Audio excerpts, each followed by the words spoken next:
નમસ્કાર દોસ્તો, હું આપનો સાથી રજનીકાંત ભારતીય। સૌ પ્રથમ તો રાજ્યભરના તમામ ફાર્માસિસ્ટોને ગુજરાત ફાર્માસિસ્ટ એસોસિએશન તરફથી નવા વર્ષની ખૂબ ખૂબ શુભકામનાઓ। મિત્રો, ગુજરાત ફાર્માસિસ્ટ એસોસિએશન એટલે કે જીપીએની વર્ષોની લડતના કારણે અત્યારે ગુજરાતમાં 9 ડિસેમ્બર 2025 થી જન વિશ્વાસ એક્ટ અમલમાં આવી ગયો છે અને આ એક્ટમાં કરેલી જોગવાઈ મુજબ પોતાનું લાયસન્સ મેડિકલ સ્ટોર્સમાં ભાડે આપનાર ફાર્માસિસ્ટોને 2 લાખ રૂપિયાનો દંડ અથવા 3 મહિનાની જેલ અથવા તો બંને, તેમજ ગંભીર ગુનામાં સંડોવાયેલા ફાર્માસિસ્ટોને રજીસ્ટ્રેશન કાયમ માટે કેન્સલ કરવાની પણ જોગવાઈ કરવામાં આવી છે। ત્યારે ફાર્માસિસ્ટોને પોતાના લાયસન્સ પરત ખેંચવા માટે પૂરતો સમય મળી રહે એટલું જ નહીં, પરંતુ નાના મેડિકલ સ્ટોર ધારકોના પેટ ઉપર લાત ના વાગે, એમને ધંધો બંધ ના કરવો પડે, તેમજ ફૂલ ટાઈમ ફાર્માસિસ્ટ બેસાડવા માટે પૂરતો સમય મળી રહે માટે ગુજરાત ફાર્માસિસ્ટ એસોસિએશન દ્વારા 31 ડિસેમ્બર સુધીનો સમય આપવામાં આવ્યો હતો, જે પૂરો થઈ ગયો છે।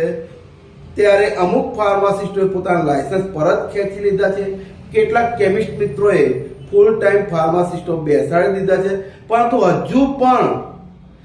હજારો ફાર્માસિસ્ટો એવા છે કે જેમના લાયસન્સ મેડિકલ સ્ટોર્સમાં ભાડે ચાલી રહ્યા છે